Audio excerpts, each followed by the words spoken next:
and welcome to the latest episode of the Online Warriors podcast, and from all of us here at Online Warriors Incorporated.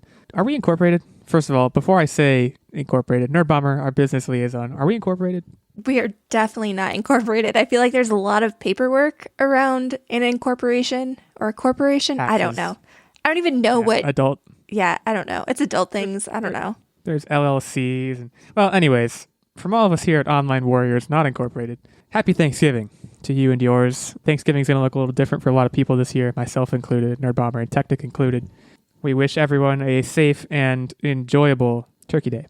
We're down to 3 this week, as opposed to last week when we had our Patreon producer on as a guest.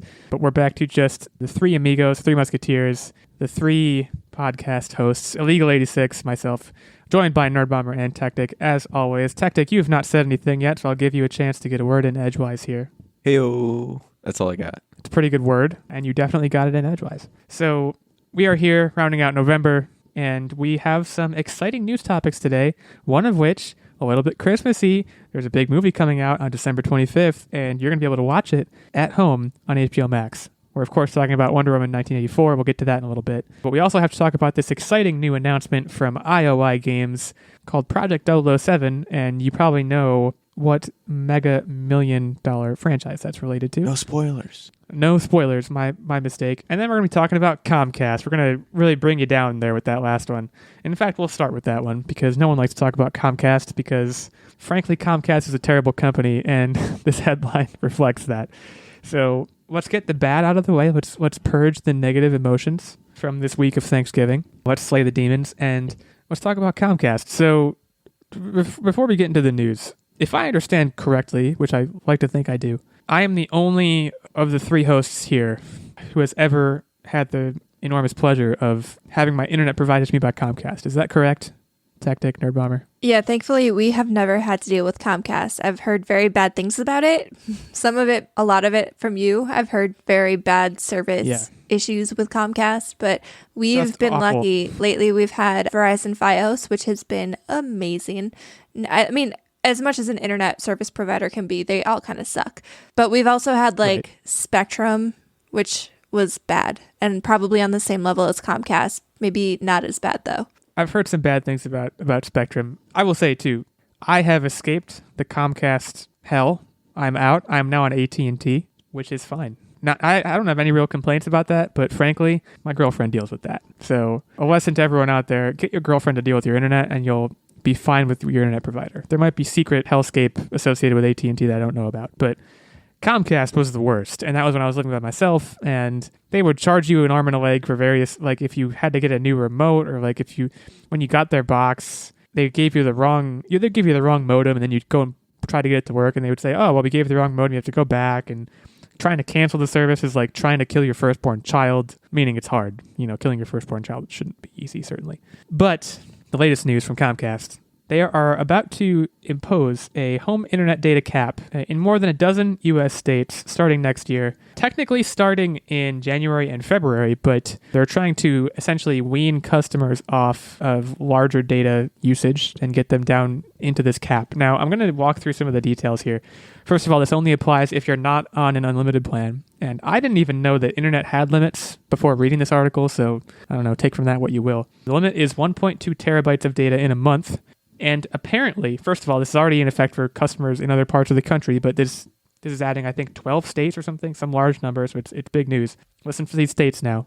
Connecticut, Delaware, Massachusetts, Maryland, Maine, New Hampshire, New Jersey, New York, Pennsylvania, Virginia, Vermont, West Virginia, and the District of Columbia, as well as parts of North Carolina and Ohio. So that's actually more than 12 states, if my math serves me. But according to Comcast, 95% of its customers don't get close to using 1.2 terabytes of data in a month. I don't know how much data I use in a month. I don't know how much Nerdbomber and Techtic use in a month. But this will start in January, and until March, Comcast will give customers affected by this quote-unquote credit for any data usage charges over 1.2 terabytes to ease them into the new limits, basically telling them there are limits coming, start adjusting your usage. And then in March, every time you go over, you get charged $10 per 50 gigabytes of extra data for a maximum of $100. Now, I have a lot of gripes and questions. If this doesn't affect 95% of its customers, why bother? Why are they doing it? It's like, for me, That is question one. Why in the world are they doing it? Over the last 6 months, which of course internet usage is up during the year of the pandemic, the median monthly data use was around 308 gigabytes. So again, not even close. So the good news, I guess, if you're from one of the states I mentioned and you're freaking out, if you check your internet usage, chances are, unless you're like a Twitch streamer or you're running some kind of cottage industry out of your cottage, you're fine. But that still, to me, begs the question of why even do it? You know, Comcast, this article I have from The Verge kind of goes on to say Comcast has been working with the FCC essentially to basically, improve internet services for this country in the midst of the pandemic. Especially for lower income households, they've increased the speed of their Internet Essentials tier, which is their broadband plan designed to target low income families, which is great. Why were you throttling it in the first place would be another question that I would have. Internet is a strange thing. And not to broaden the scope before Nerdbomber or Techtic have really had a chance to speak, but there's a lot of questions right now about internet rights, and every country, every household in the world should have internet. It seems like it's essentially a basic right by this point. So why are we fiddling with speeds and data caps? It's not, I don't know. I'll turn it over to you guys, whichever one of you wants to rail on Comcast first or not, or come to Comcast defense. I don't expect either of you will do that, but you have the floor. I am not in defense of this. I think this sets a really bad precedent. I think now more than ever, like you said, we've come to realize how absolutely essential the internet is.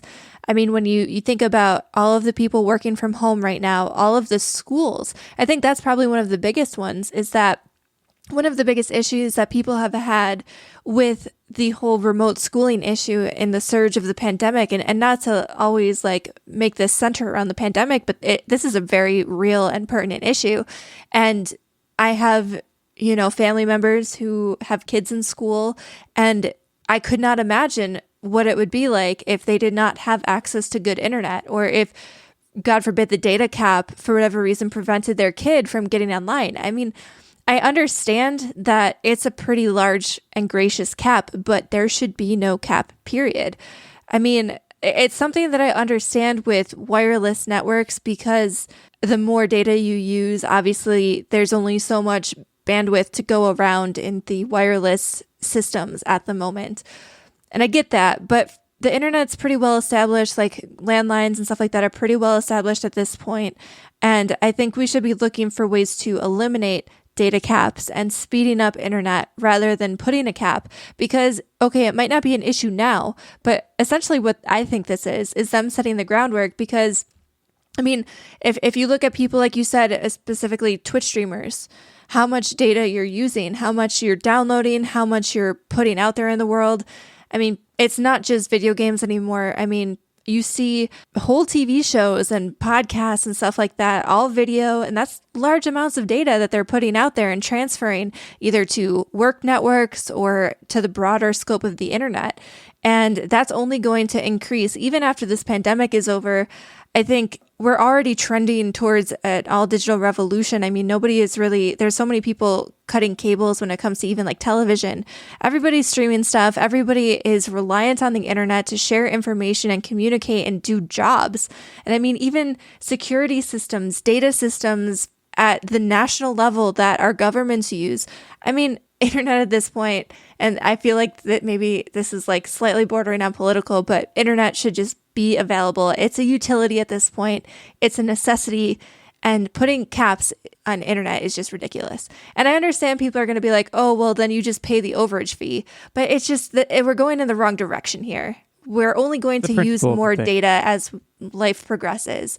So we're going in the wrong direction here. Yeah. I dislike this a lot. And to think about it from the personal life aspect, everyone's going to get smart homes. Everyone's homes are having an Alexa or a Google device or whatever. Not only that, we have all digital content and video games. So you're downloading gigabytes and gigabytes and gigabytes. I mean, massive games onto your console. So that's going to be a huge uptick. And then the other thing is they're trying to justify it based on average. No one's downloading entire games every month on average. So it's going to normalize it to make them be able to justify it when it's, in my opinion, it's really not valid. You're going to be hitting hundreds of people with these $50 to $10 charges here and there. And it's not justified, and it's a sneak attack. in my opinion, and I don't like it. So Comcast, back in March, it's worth, we've talked about the pandemic a few times, it's worth providing that context.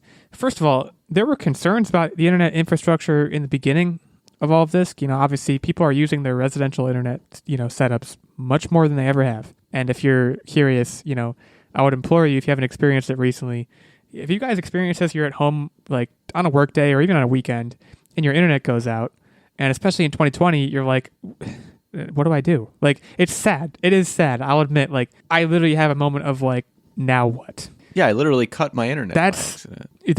I do remember this. So it's crazy. And Comcast did, in March, to their credit, they did suspend their data cap policy for 60 days. And I know for a fact AT&T, again, being a customer of theirs right now, they did the same thing. I don't remember for how long, or maybe it's even still going on. But I don't understand. Like, I want to know how much money they stand to make from this cap, how much they need that money, and how bad their infrastructure would be hit without that cap. I mean, it's not. It says that there's $100 maximum. I would rather they said that this is our unlimited plan and it's $100 more. They do have unlimited plans. For what it's worth, they do have unlimited plans. I don't know how much they are relative to the non-unlimited plans. It probably depends on your speeds and things like that. But the point is that I don't understand. I highly doubt that people would go over this cap and suddenly all hell would break loose. It's not like people are out there saying, well, if there's no cap, I'm going to use all the internet I can. No, people use what they need or what they feel they need to either survive or live a comfortable life, whichever one you want. And I just feel so tacky, especially in a time like this. And even post-COVID, a lot of businesses are looking at, well, long-term, maybe we could have some of the workforce work from home permanently as like a employee satisfaction move. So this is the way the world is going. And they, I think, should adjust accordingly to bring people in as opposed to rip people off. Because you know what happens whenever service providers do something like this, and if you have options in your area, which honestly in our current situation we don't have an option. That's exactly the situation I'm in. But there are some places where you do have options. We all three of us are apparently just not lucky enough to live in those places.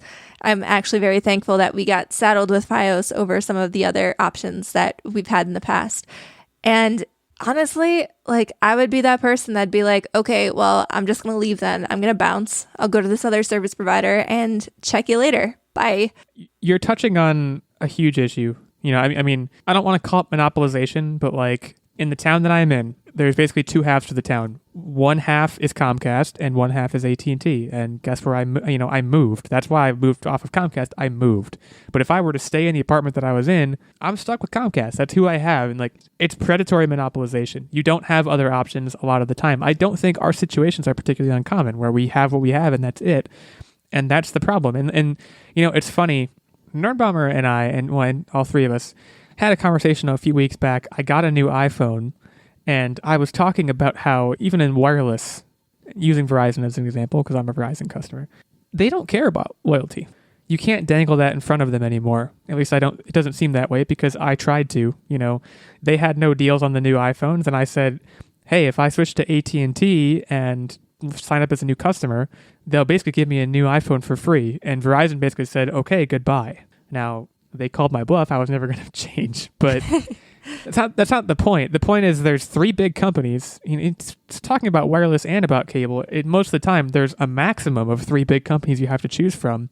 And first of all, there's probably customers going back and forth between them all the time, and they don't care because they know eventually you'll be back because there's only three people to bounce between. And if you change again, guess what? You're back where you started. So telecom is horrible. I don't want to leave it there, but like, I don't know what else to say. Like, Comcast has like one of the lowest customer appreciation rates.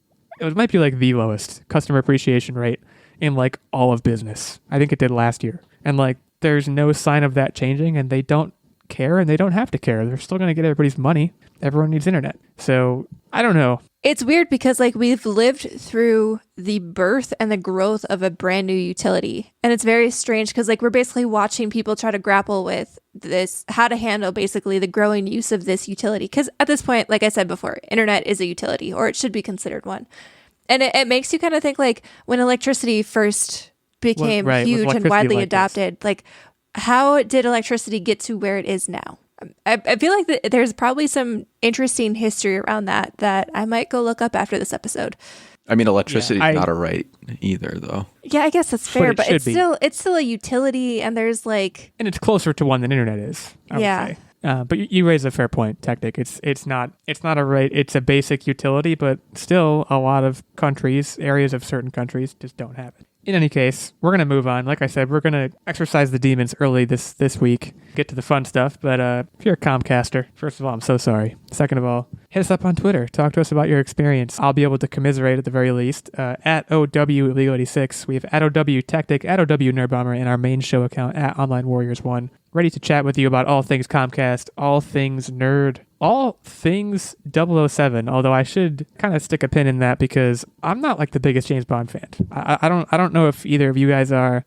I've seen some of the Daniel Craig movies. For the record, I think Pierce Brosnan is the true James Bond, but I've also never seen a Pierce Brosnan James Bond movie. I just think he looks like the most James Bond person I've ever seen. Why did I think you were enough? A very big James Bond guy? I feel like there was... you're a Tom Cruise guy. You're a Mission Impossible. I knew it was a spy that I'm a Mission Impossible guy. Into. I'm a Mission Impossible guy. I feel like I should be a James Bond guy. Like, I think I should be... And maybe eventually I'll evolve into the kind of person who, like, I'll sit down with a martini, shaken, not stirred, and, like, watch a James Bond movie. But, like, I just don't, especially the old ones. Like, you would think, like Sean Connery died. You'd think I'd be like, I'm going to go watch Octopussy or something, Goldfinger, whatever one of his more popular ones was.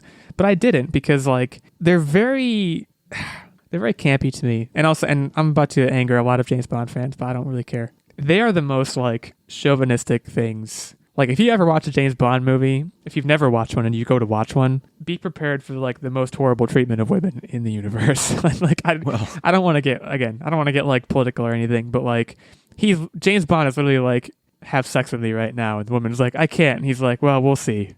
Like, it's literally what happens in these movies. You're going to make this, my follow-on statement, kind of embarrassing, I guess. So you're a huge fan? I'm not a huge fan, but I'm the offspring. You can be a fan without being a fan of the gross stuff, the gross parts. I'm the offspring of the world's biggest fans, got the DVD box set and everything. Well, I mean, when you look at stuff like that, especially like all of that legacy stuff, it was problematic. I think we can all agree on that. Badly. I think it just, like you said, it ages badly. It was relevant in the time that it came out. And that, I mean... Yeah. None of the advertisements at the time aged well at all. But I mean, at the time they sold product, and that's what you have to consider. And it's grounded in, and I do want to, like, I don't want to recant, but, like, Casino Royale is an amazing movie. If you haven't seen Casino Royale, the Daniel Craig one, go watch it. And, like, it has none of that going on. It's the cleanest one in terms of that, but, like... The modern 007s had the right amount of charm where it wasn't cringeworthy. And some of my best memories were as a young kid watching the Daniel Craig ones with my dad because it didn't seem like, well, how the heck did he get her in her bed now? Like, what just happened? Like, it kind of made sense. Right. Wait, hold on. Right. Were we kids when he was Daniel Craig first became Bond? Yeah, we were. Casino Royale, I think we were middle school or high school. We were like older kids, but we were still kids. Weird. When was Pierce Brosnan then? I was still young enough to be going to, like, not be like, I'm too cool to go to the movie theaters, but you dad. You know, I was young enough to be in that phase and still go. Hey, I've never really been there. I go to the movies with my dad all the time. I'm back to appreciating them now. I've even gone to the movies with Illeagle's dad. I'm a movie dad girl. Guys, that's a weird thing to say, but we all went. Techtic, you must not have been there. No, I wasn't invited. No, he was out of town. I think you were out of town. It was me, Nerdbomber, my dad, and I think my brother. It wasn't just the three of us. That would have been extremely weird. But there was like four of us or something, and we went to see The Accountant, the Ben Affleck movie. We went to see The Accountant because I told my dad, I was like leaving the house, and I was like, hey, see you, Dad, I'm going to the movie theater. I'm going to the movies with Nerdbomber. And he's like, what are you seeing? I'm like, The Accountant. He's like, oh man, can I come? I want to watch it so bad. And I don't remember if I texted you. I was like, hey, can my dad come? Or if I just showed up with him. I don't remember. I honestly don't remember. He went, and we all had a great time. But Casino Royale came out in 2006. To answer the question of when it came out, we were just started high school. All three of us had, I think. But it's, to go back to the, like, chauvinism-y thing, to kind of get that out of the way before we get to the fun part again. It's the designing principle of James Bond, right, is it's appealing to the male fantasy in like every possible way, right? Imagine that you're an attractive super spy with a bunch of gadgets, a fancy car, you shoot people, and you can... Just let me know when I start imagining. So you can smooch any woman you want. You have this like beguiling charm. And like the way that translates on the silver screen is often, especially these days, beyond cringy. But I think to give the franchise a little bit of credit, at this point, it knows what it is. And I'm sure it's well aware of the cringiness. And to use Casino Royale as an example, like it works through that in a way that I think is pretty good. But there are some lowlights for sure in the franchise. Anyways, I'm not a big James Bond fan. I like Casino Royale. I think I liked Skyfall quite a bit, but this is the kind of franchise, right, that should scream, much like the Harry Potter franchise did, and we were talking about this, it should scream video game, right? I mean, harken back to the days of like Nintendo 64 GoldenEye, and it was a huge success. People consider it one of the greatest games ever. I've actually never played GoldenEye for N64. Potentially that's a dangerous statement, but it should translate. Espionage in general should translate into video games fairly easily. And a company is coming along and starting Project 007, and that company is IOI.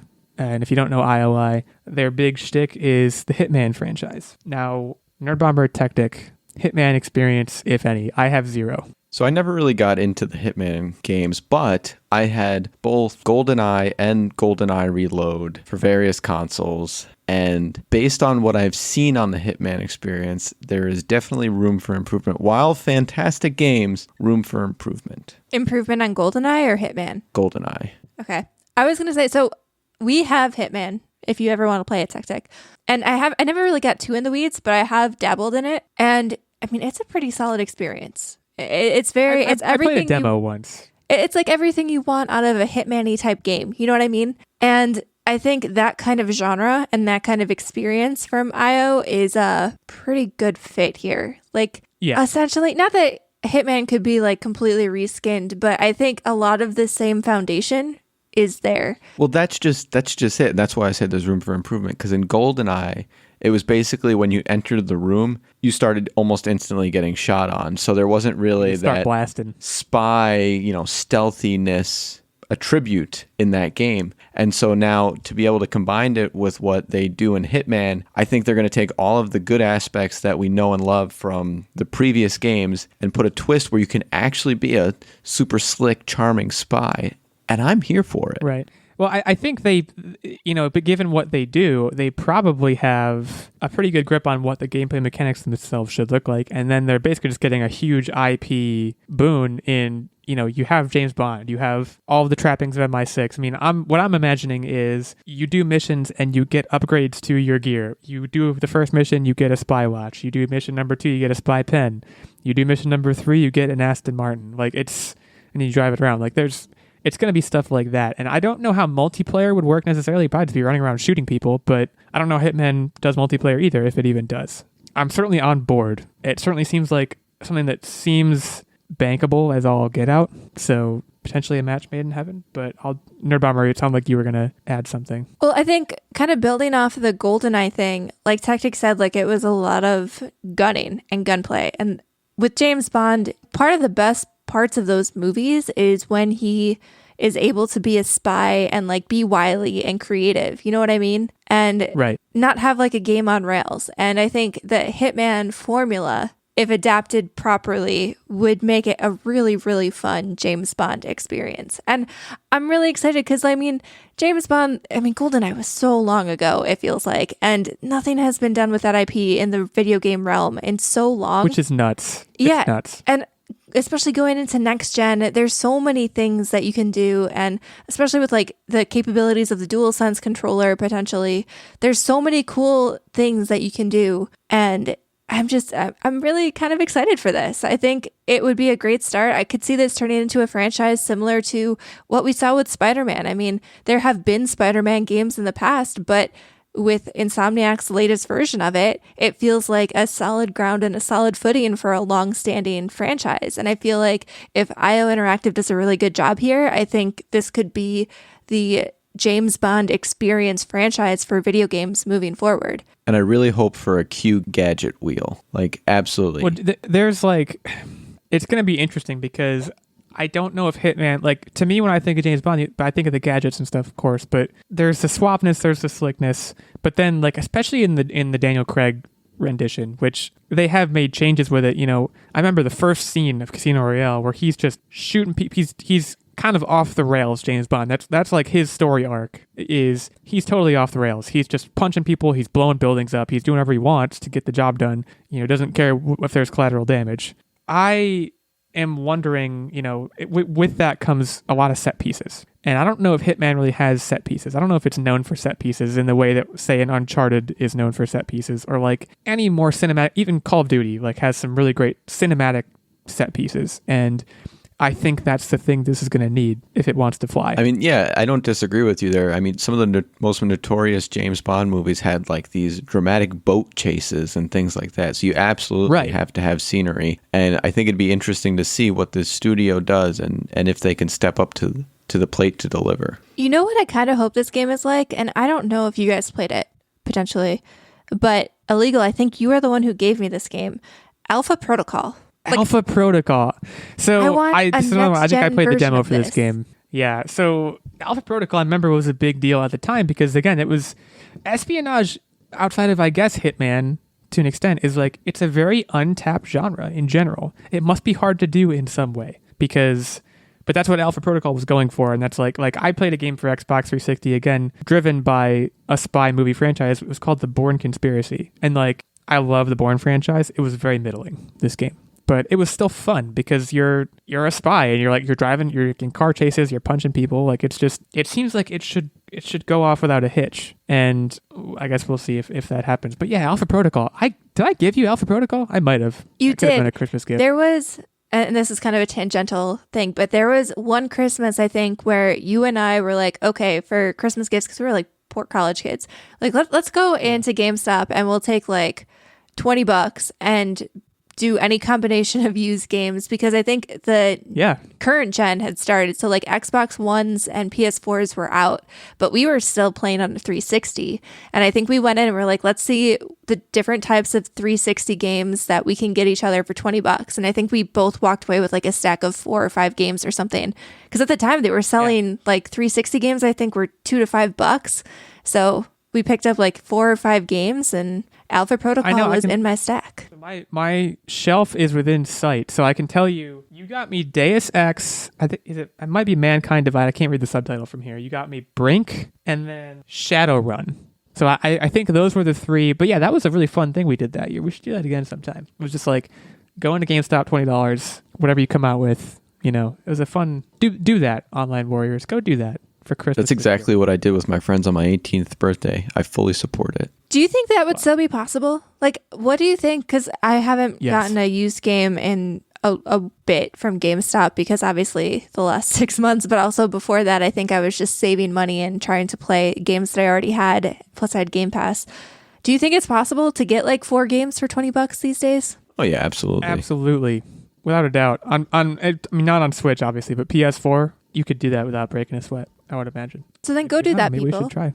It was a very fun day. I remember because we were in there for like an hour and you're like pouring through all of the cheap games, because at that point everyone was trading stuff in to get the quote unquote next gen, which is now current gen. So it was like a gold mine for us. And now we're back to that point again where the next gen's out and you're riding the next gen. I'm riding the old gen still. So, but honestly, the old gen can play on the next gen. So keep that in mind, folks. Project 007, as far as I can tell, does not yet have a release date. It's currently in development. They have a website where there's not a lot of information. It basically just says, if you want to help us make it, you can do that.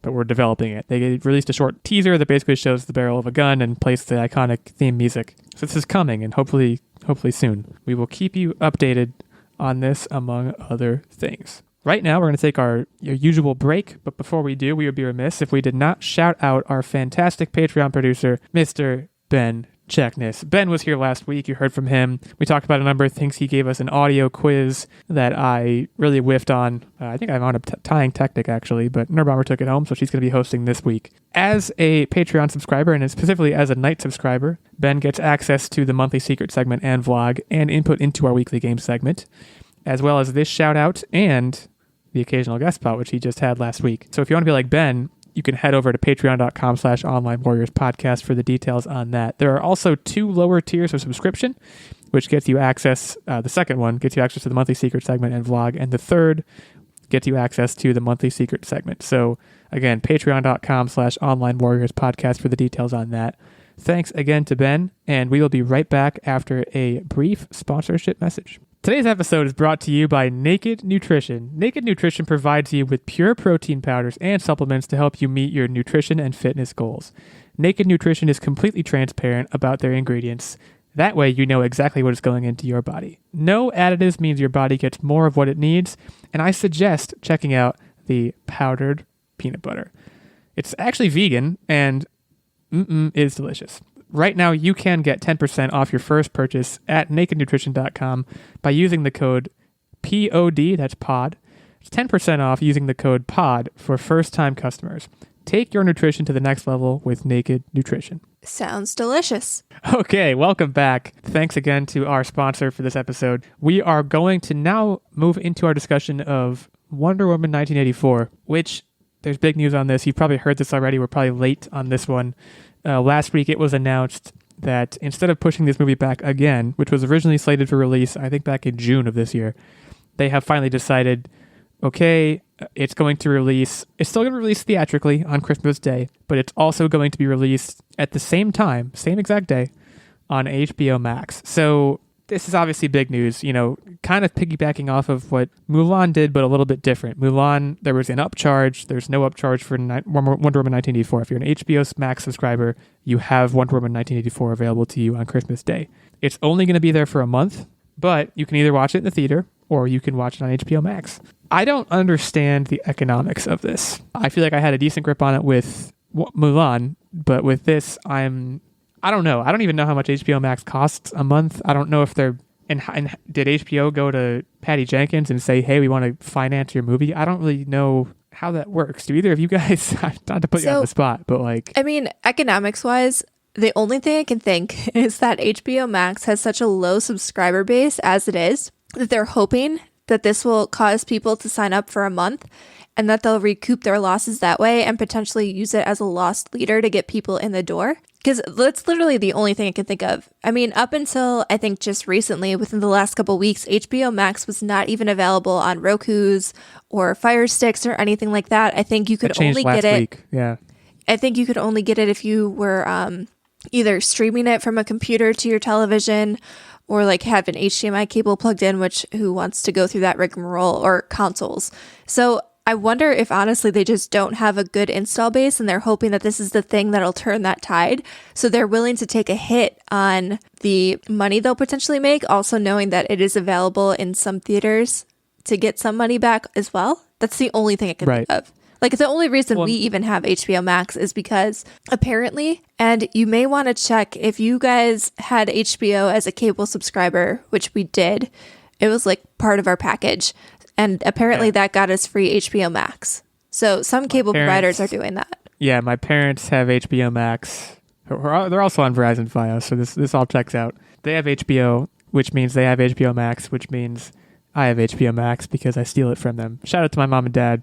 Thanks for the HBO Max. Otherwise, I would not have it. Especially, and you mentioned, this Fire Stick and Roku Stick business that they were working out. They are so stupid. HBO is, I don't know. I guess I don't know which of the two parties was stupid, but that's why no one has it. We watched one show on HBO, Lovecraft Country, earlier this year, and it was a huge pain to put it on a TV because our PS4 was in another room that wasn't, didn't have the big TV, and it just didn't make. It was, you had to bend over backwards just to get it streaming on your TV. So they could be in for a huge boon in subscribers, both with the Wonder Woman news and with the news that you can finally get it on your Fire Stick. But yeah, I can imagine you might be right that they're just looking to get people to get their foot in the door with HBO Max by saying, we want to watch Wonder Woman 1984, and it costs as much for a month as it would to see it at the movies. In fact, it probably costs less. could be a smart decision in that sense, but it still seems like someone has to be losing here. I don't know if it's, DC and Wonder Woman, or if it's HBO Max, or if it's both. Right, because this was their flagship movie. I mean, DC has been pretty lukewarm. I think Shazam and Aquaman were the two biggest successes, and I have nothing against Shazam, but Aquaman was not a great movie. So it really wasn't, right? People loved it, and I don't get it, but that's besides the point of this. So when those are your two tentpoles outside of Wonder Woman, I mean, man, this is a big blow. And you're relying I don't understand. Yeah, exactly. I feel like it makes the DC franchise take a hit. So I don't understand this, but I'm grateful, but also don't understand. I don't think so. I think Wonder Woman's going to make profit off this regardless of where people watch it. I think the fact that they're making it accessible is definitely going to actually help as opposed to hurt. I think if by releasing it now, one, it ensures that you're not being released when the entire market is going to be releasing movies post-pandemic.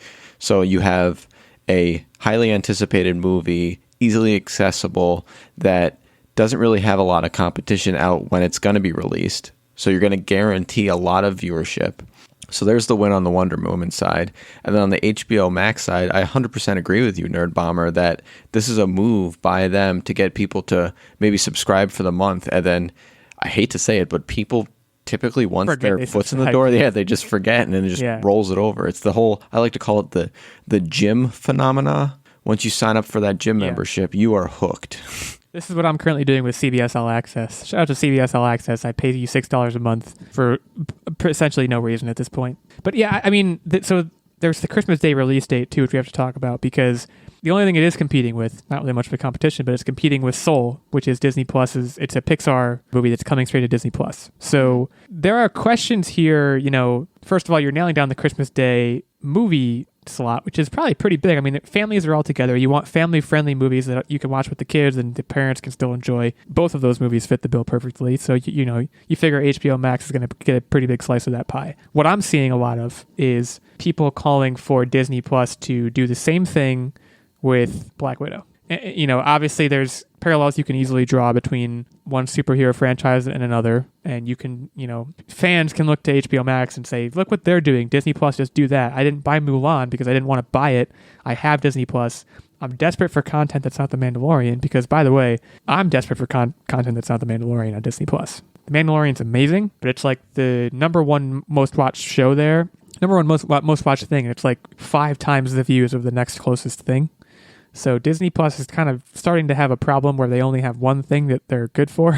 This might be a way to fix that, or at least, again, get people into the door. People whose annual subscriptions lapsed and they opted out might now say, oh, well, if Black Widow's coming there, I might go back. I don't know if Disney's really considering that seriously, but it's something I've seen and I would probably endorse, even if it again involves an upcharge like Mulan did. It's still a step in the right direction for people who desperately want Black Widow. I mean, Black Widow was even earlier. That was May that was supposed to come out. I don't even know when the release date is for that currently, but food for thought, I guess. Stuff like this, though, is a sign of good faith, if nothing else. Like, if there is if it's not going to make money, you know what I mean? If they're not going to make money back, right? At least they've got me interested in the rest of DC, because I appreciate in this time when it feels like I'm in a boredom black hole for like 6 to 8 months now.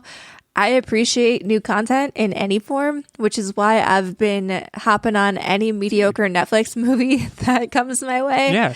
And it's huge. So having something like this, like, I'm so excited, and I will miss that theater experience. But man, I'm so excited to just have a movie that's almost guaranteed to be good. I hope it is almost guaranteed to be good. After the last one, I feel like Wonder Woman and Patty Jenkins, like, they have a decently clear vision, so it should be a good movie. I'm just so excited to sit down and be like, wow, this one actually blew me away, instead of, oh, well, that movie was okay, I guess.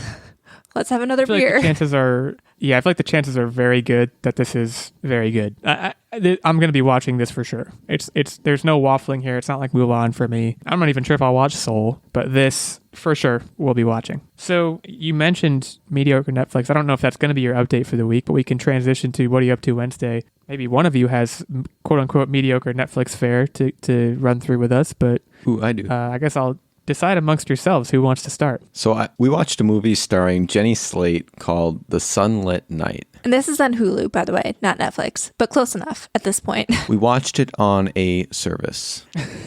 And Okay. it was about a young artist trying to grow as an artist.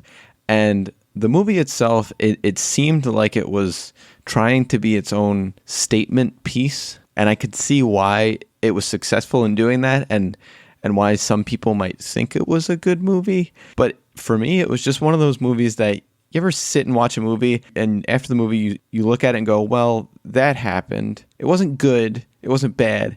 It just kind of happened. It just happened to you. Yeah. It's had And, a 35% on Rotten Tomatoes, by the way. I looked it up just now.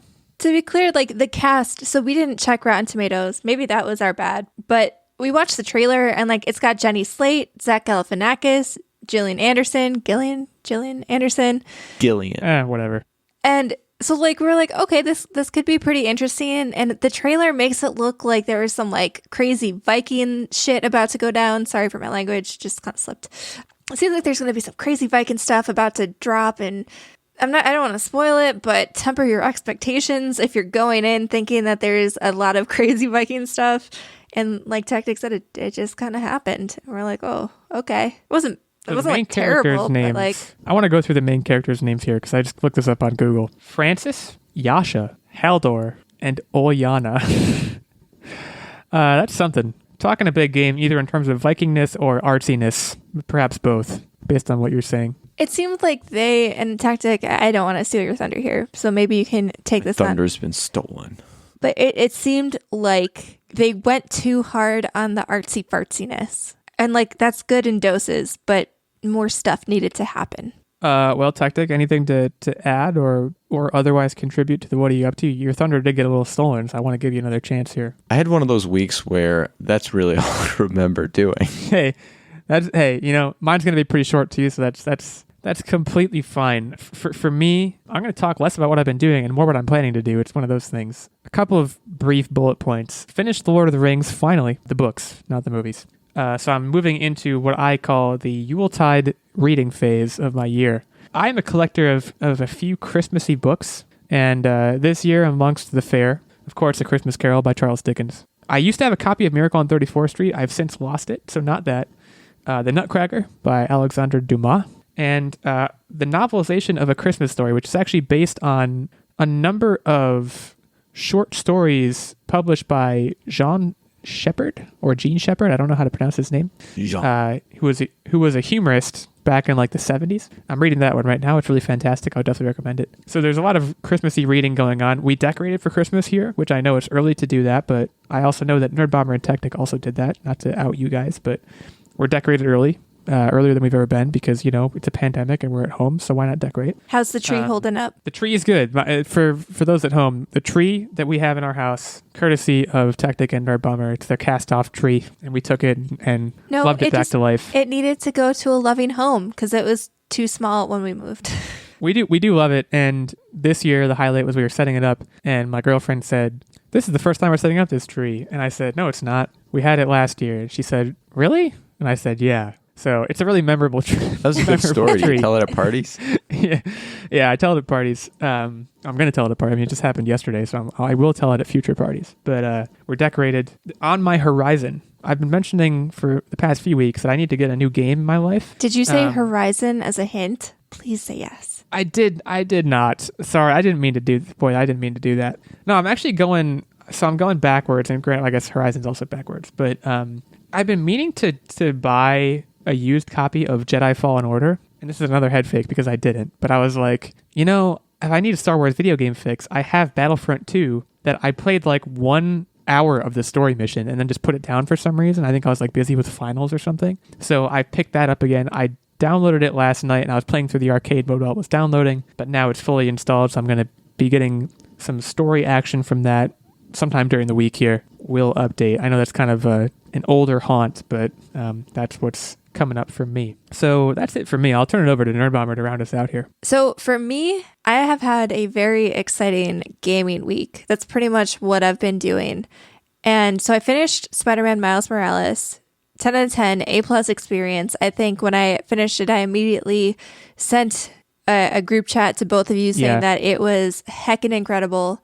And it was. I mean, it, like I said, a lot shorter than I would like, because obviously it's a shorter game than the original Spider-Man, but I think I still spent a solid 16 hours with the game. So like nothing to really sneeze at. And it was as fun as I wanted it to be. I think the stealth action and the electrical action made it differentiated enough. And I know I talked about it ad nauseum last week, so I don't want to talk about that anymore. I will move into Astro's Playroom, which comes Wait a second. Before you go on, did you side quest like 100% this thing? Yes, I did. Where are you got every collectible, every side quest, all the story missions. Maniac. Everything is done. Well, good for you. Yeah, the side missions, I will say there are a lot less. It's more collector stuff than in the original Spider-Man game. Like, there's not as many enemy territories. Hideouts. I think there's only like maybe 10 in the entire thing. And I feel like there were a lot more enemy hideouts in the original Spider-Man. But like I said, I expected it to be shorter. They said it was shorter, so I was not. I have to ask, any glitchiness things that you observed? Honestly, not really. I've seen a lot of weird stuff where like people turn into bricks as they're swinging around Manhattan, and that is not something I experienced. Actually, I had a very flawless playthrough. There was nothing really weird that happened. I have seen those videos. Those are amazing videos, by the way. Like, I was a little sad that it didn't happen. Like, I wanted to be a flying brick, but... Right. Who wouldn't? So... Anyways, Astro's Playroom. Yeah, you were getting to that. I cut you off. No, you're good. Astro's Playroom was amazing. And so it comes ported with every single PlayStation 5. It's already installed. And essentially, it's a tech demo to show you everything that the controller can do.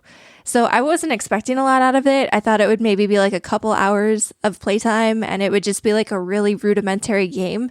But oh my God, I love it. And I wish there was more of it. And it felt like it was a great 3D platforming game. It made incredible use of the controller.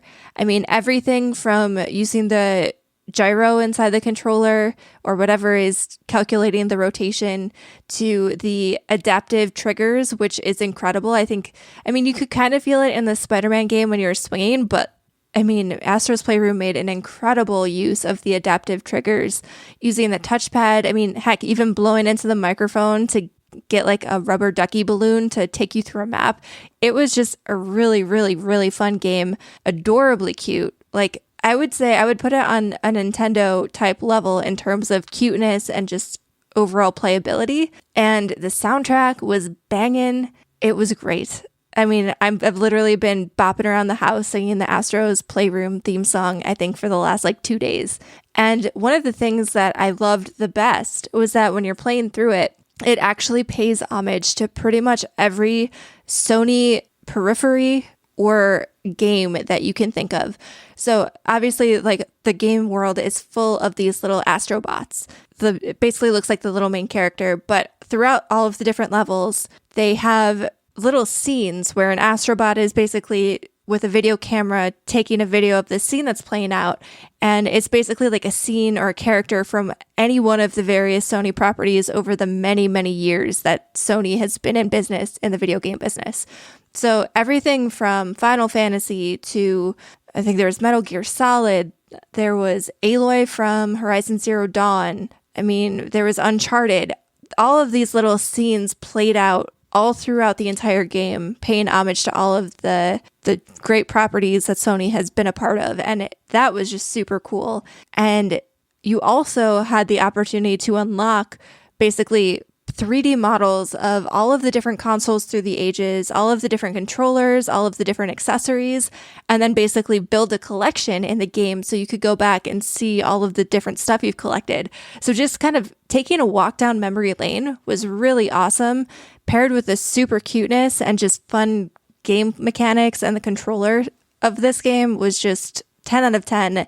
If you think that it's just a game that's been ported with a console, you're right, but you should still play it because it's incredible. And I honestly, like, if I knew there was a sequel coming out, I would buy it right now because it was just that fun of an experience, and I was not expecting that. So, yeah. So you might have mentioned this. This is the Astro from the VR Rescue Mission too, right? Because I've heard a million good things about that game. Yeah, it still is. Don't have it. But. Yeah, it's the same team that did that same... Yeah, I've never played the VR version either. Now, I kind of want to. Like, I know I have this shiny new PlayStation 5, but I want to go back to my PlayStation 4 and go, because it's still hooked up to the VR, and go play Astrobot's Rescue Mission. That reminds me, by the way, I want to shout out PlayStation support or whatever, Sony. They sent me my PS5 camera adapter this past week, and the name on the package was wrong. And then someone from Colorado texted me saying, I got a package with your name on it and your phone number on it on my doorstep. They're just sending camera adapters to people with the wrong names on the packages. So if you ordered a PS5 camera adapter, be on the lookout for packages. It's actually part of the Pen Pal program, the PlayStation Pen Pal program. It's starting to feel that way. Yeah, shout out to Sony. Hashtag cool. 3P. Hashtag 3P. We'll get that trending. Nerdbomber is on the quiz today, if my memory serves me, and she is taking us to Turkey Town. Absolutely. So yeah, staying in the Thanksgiving theme this week, we have a quiz all about turkey facts. And this one is going to be Price is Right style again, because I couldn't come up with a good lie detector method for turkeys, unfortunately. So I'm going to just dive right into it. We'll start with Techtic answering first, and then you guys can rotate back and forth. So the very first question is, how fast can turkeys run on land? 12 miles an hour. Oh, it's absolutely faster than that. 20 miles an hour. All right, so Illeagle starts out hot. They can run up to 25 miles per hour on land. Oh, yeah. And they actually pretty much double that speed in air. They can fly 55 miles per hour. So, you know, when you're like on the thruway and you accidentally hit a turkey and it seems like you just like hit a moving truck or something like that, it's because it's basically going as fast as a moving truck. I'll remember that next time I hit a turkey on the highway. So there are several different species of wild turkey out there. How many different subspecies exist in North America? Subspecies. 12. I'm going to steal Techtic's answer from last time. 12. Oh, it's way higher than that. 20. All right, so you actually busted on this, and I probably led the witness a little bit by saying that there were several or a bunch. There are 6 subspecies of wild turkey. They are all native to North America. And the Pilgrims actually hunted and ate the eastern wild turkey, which is, strangely enough, found in the eastern part of North America. But they are actually the most numerous of the turkey subspecies. Boy, Techtic, I played you like a fiddle there. Wasn't you did. Fun. You busted too. But he's still up by 1 point now. I'm still winning. So, according to the University of Illinois, how many turkeys a year are eaten for Thanksgiving in the United States? Techtic, this is you first. All right, I'm thinking about it. This is on Thanksgiving or the entire year? Oh, yeah. On Thanksgiving. I'm going to go 600. No, I'm going to go 140 million. All right, Illeagle, how about you? That's a pretty good guess. I'm going to go lower, honestly, because I think, 330 million people in this country. Most of them are parts of, the average family size is 4.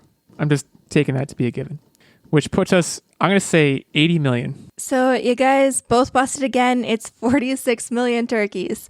So that ends up being over 700 million pounds of turkey. So if it was pounds of turkey, it would have been kind of in the same realm. But you both busted. So as of right now, the score is still 1-0. I basically picked the amount of people that voted this year in the election and then said each one of them gets a turkey. That's a very strange proxy, but a proxy nonetheless. Let's crack on. I'm still winning. So the heaviest turkey ever raised was pretty chunky boy. How many pounds did that turkey weigh? Oh, this thing was an absolute behemoth. 80 pounds. He was big. He was a big dude. All right, Techtic, what you got? I feel like you busted considering the average family gets a 20-pound turkey. So I'm going to pick a safe bet and say 35 pounds. All right, so actually Illeagle is super, super close. The heaviest turkey ever raised was 86 pounds, which is about the size of a large dog. I know my chunky boys, all right? Our next question, with Illeagle in the lead, 2-0, and we have 3 questions left, is how many feathers does a typical turkey have when it reaches maturity? Techtic's up first. 150 feathers. That's a good guess. However, I think it's less. I'm going to cut it in half and say 75. All right. Well, you both were really far off, but Techtic was closer. Turkeys will have about 3,500 feathers at maturity. What the hell? Where? Think about all of the different layers. They're very voluptuous turkeys. You're a voluptuous turkey. Think about how bulky they look versus that frozen turkey that you get at home. And then their beautiful tail. Sure. Their tail feathers. I mean, that's like a 80-pounder cornucopia of feathers. The 80-pounder had 3,500, but a 20-pound turkey, you couldn't fit 3,500 feathers on there, Yeah, man. but there's also like little itty bitty feathers. Okay, Techtic gets the point. I yield. Okay. I was hoping to carry the win away there early, but I'm still in the pole position. Let's do this. So 2-1, going into our second to last question. How long does it take turkey eggs to hatch? Oh, right. This is me. See, I don't even know how long it takes a chicken egg to hatch. So I have no point of reference for this at all. So I'm just going to say 90 days. Tactic, what say you? Even close. Is days the unit of measurement you're looking for? I feel like I should have given both of you guys that hint. I feel like it's weeks, by the way. It's not days. And so what is 90 days in weeks? It doesn't matter. I'll convert it, even if it's not the right unit. I know, but I'm trying to figure that out. What is 90 days? Somebody 90 divided by 7. It'd be like 12 weeks. Because 12 weeks, more like 12 weeks was what I was going to guess, but I think that's... I'm just under 13 weeks. I'm a day under 13 weeks. I'm going to assume you busted and say 5 weeks and play it safe. Okay. All right, so y'all both busted because they hatch in 28 days. So if you want to eat a turkey egg, you got to eat that bad boy quick. I don't know. So I was off by 1 week. You made it sound like I busted by a lot. It was off by 1 week. You still busted. You guys weren't even close, dude. All right, so now you have to get this last one to tie it up. That's where we can make it interesting and make it worth 2 for all the marbles, or we can just have me do a tiebreaker on the fly from the wonderful. Let's not make it interesting. Okay. It's already pretty interesting. I do have everything. I'm on the edge of my seat here. For the most part, where I'm pulling this from is this website, as I said, from the source before, called Turkey for Thanksgiving. And it has a lot of plethora of turkey facts, so I can find something. For the final showdown, potentially, how old was the oldest known wild turkey? Okay, so that was Albuquerque. He was a turkey. He was feathered. And he was fine. And his age... Is that a song? Yes. Okay. His age was 12 years old. Oh my God. It's way more than that. This is like a turtle situation. This thing was like 80. I'm going to say... I'm not going to go one over, but I'm going to say 15 years. All right. So Tactic actually gets it. The oldest known wild turkey was 13 years old. Unbelievable. All right. I'm at the mercy of the quiz. So... This is it, the tiebreaker round. Okay, I found a really great tiebreaker. I have to find a way to phrase this that isn't straight. I have to go first. I'm in the weak position. So, at one point in time, turkeys were walked to market in herds. They wore booties to protect their feet. Yeah. They wore booties, turkey booties. How long ago did turkeys wear booties when they were walked to the market? Okay, so you're taking your pet turkey to the market. This is a bizarre situation. I don't just mean bizarre like Bizzare or whatever. I mean like bizarre like Bazaar. Like this is like you're so pumped. This is back in like this is before like, electricity and telephones, certainly. Probably before telegrams. When would you walk a turkey to the market? I mean, but you would also have the capability to make booties for him. I'm gonna say this is 14. This is 1490. This is right before Columbus came over. That's where we are. I think it's way after that. So the question was phrased, how many years ago? So you're saying... Oh, whoops. You're saying 600 years ago? No, I'm not saying 600. I'm saying 530. Yeah, that sounds about right. I'm going to say 100 years ago. I could see this in the 1920s. You think in 1920 people were walking turkey? Heck okay, yeah. Enjoy your loss. So Techtic was actually closer here. They were walking turkeys 200 years ago. But he busted then, didn't he? Or no, he didn't because it was how many years ago? God bless it. So I do have to point out, though, that in an earlier question, I said that all of the subspecies of wild turkey are native to North America. So if it was before Christopher Columbus, then they would not have turkeys in England. I don't pay attention that much. Good grief. All right. Well, Techtic, what a comeback. I respect it. I respect the hustle. I respect the jive. He's the top gobbler. Oh, he's the top gobbler. No. I don't want that. I I yield to your turkey prowess, and I will be here next week answering questions or answering them incorrectly again. And we're hoping to see all of you as we round the corner into December, into the last month of the year, the hellscape that has been 2020. We thank you for joining us today. Again, Twitter, we're all there, at WW86, at Nerdbomber, at Techtic, at Online Warriors 1. Come chat with us about anything on the episode or anything else. Or head to Apple Podcasts and leave us a review. Tell me that my voice sounds like broken glass, or tell Techtic that his voice sounds like a velvet smoothie. I don't know. Figure out whatever you want to say. That neither of those made any sense, but we're open to feedback is my point. Before we sign off today, I have one last parting gift to our listeners. Can you guys... Kind of, but not really. Okay. Can you guys give us your best turkey gobbles? No. Okay, that was good. That's where we're going to leave it. I refuse to do it. If that's the difference between our listeners staying with us or leaving us, I'm more than happy to show them the door to not do a turkey gobble on the air. We'll save that for a secret segment or something. I don't know. Happy Thanksgiving to everybody. We'll see you next week.